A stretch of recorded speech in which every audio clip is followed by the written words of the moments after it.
After a career as an award-winning historian and university professor, Sandrine Sanos made her way to San Antonio and founded Le Plume Rouge.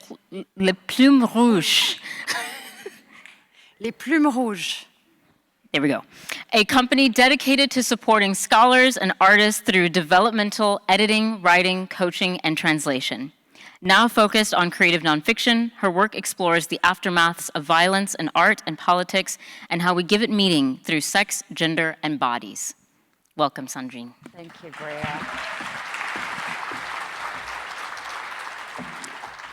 Good evening.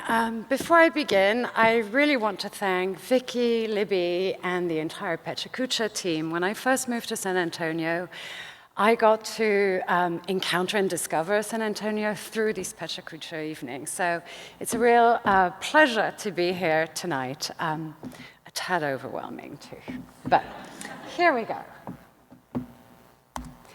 Where are you from, they ask, as soon as they hear the hint of an accent. I'm not sure how to explain. I'm not French in the ways they imagine. Then why are you here? No spouse, no children, no family, no church. I was asked this every day for the 15 years I lived in Corpus Christi. When I first moved there for my job, I thought I'd remain a tourist. Instead, after an F1, J1, H1B visas, I applied for a green card. And 3 weeks after the 2016 elections, I applied to be naturalized.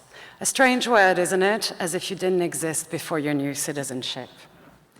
In fact, I've lived most of my life in places that were not my homeland, between languages and cultures that are not my own, and since 2008, between Paris and Texas, in Corpus Christi, and now San Antonio. But that story started long before me. In 1954, my four grandparents left their small hometown in the south of France to immigrate to Montreal, Canada. With only 2 suitcases, they boarded a transatlantic liner before arriving a week later in the place they had chosen only because people spoke French. So I was born in Montreal, but I've never lived there. When I was 3 weeks old, my parents immigrated back to their homeland where they never felt quite at home. So they didn't stay long in that strange new place and left again. And that is how I spent my childhood in the deserts of Saudi Arabia. There, in Riyadh, I learned bits of Arabic and English at my French school. We spent Fridays with other expat kids playing in sand dunes or palm groves. The 5 o'clock call to prayer interrupted my cartoons. My mother couldn't drive or work, and I told my kindergarten teacher I wanted to be a writer. Then we moved to wartime Iraq in Baghdad. There were food shortages, air bombing, tank parades in busy, bustling streets under large street portraits of Saddam Hussein. This time my mother drove us to our French school. You see, French colonizers set up their own schools because they like to think nothing compares to French culture. And when it felt too unsafe, my father decided we should return to France. You see, expats are like tourists. They remain unattached, free to leave. And in the Paris suburbs we had moved to, I was often told I was not quite French, not in the ways I should be. And I forgot the little Arabic I knew. I went not to a French school this time, but an international one. And to improve my English, my parents sent me from the age of 12 to stay with British families every school holiday. I was forced to eat trifle and Marmite, and I walked alone in the afternoon in grey and rainy cities. But it worked, because at 18, I went to Oxford University. I stopped writing poetry, and I started doing history. I learned there how the entrenched hierarchies of class are used to put people in their place and preserve whiteness at all costs. A professor told me my French accented English was deficient and that I should go back home. You see, the British like to hide their colonial violence behind their impeccable manners. I learned there, too, that like students of color, women were tolerated, but never fully equal. So I officially became a feminist and decided to make gender my profession.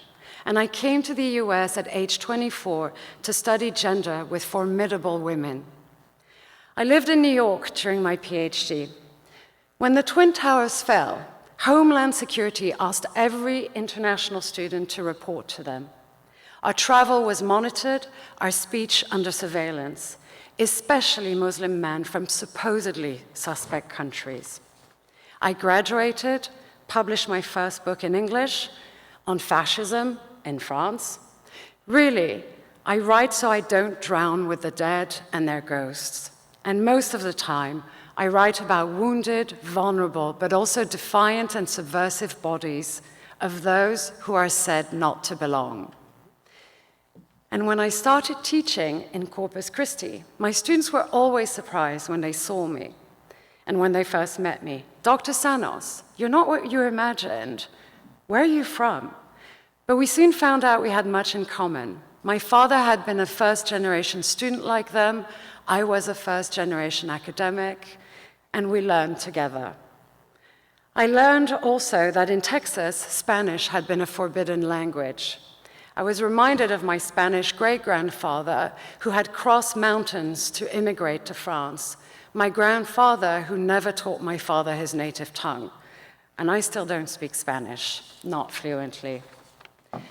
Over the years, I've learned about the cultures, violence, and myths that have turned this doubly colonized land into Texas. Here, unbelonging became a strength.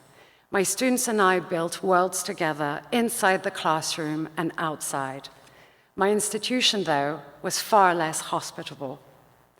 My colleague and friend, Laura Munoz, and I were the first two women ever tenured in my department of mostly white male colleagues. I, the first woman ever named full professor. We built solidarities fighting hard against all forms of discrimination and for equity and care for our students. And we lost many battles. They called me a difficult woman, a troublemaker, many other things. But as a feminist once said, and others know well, when you name a problem, you become the problem. I'd learned this young, actually. At age 23, I sued my employer, a Paris language school, which refused to pay us our legal wages. I won, and we unionized. These days, I'm finishing a book about my life in Texas and what Gloria Anzaldúa calls its contradictions and revolts, a place where today so many of us no longer have rights, where I wouldn't be able to teach what I care about, and that changed my students' lives. Above all, I write about the people who've welcomed me as if I were home. They are the reason I stay, because, to quote another feminist, they struggle fiercely for each other, for each other's autonomy and immersion in care, in a world choked by capitalism. And I want to add, the cruel violence and terror of our present, from Gaza and Palestine to Texas.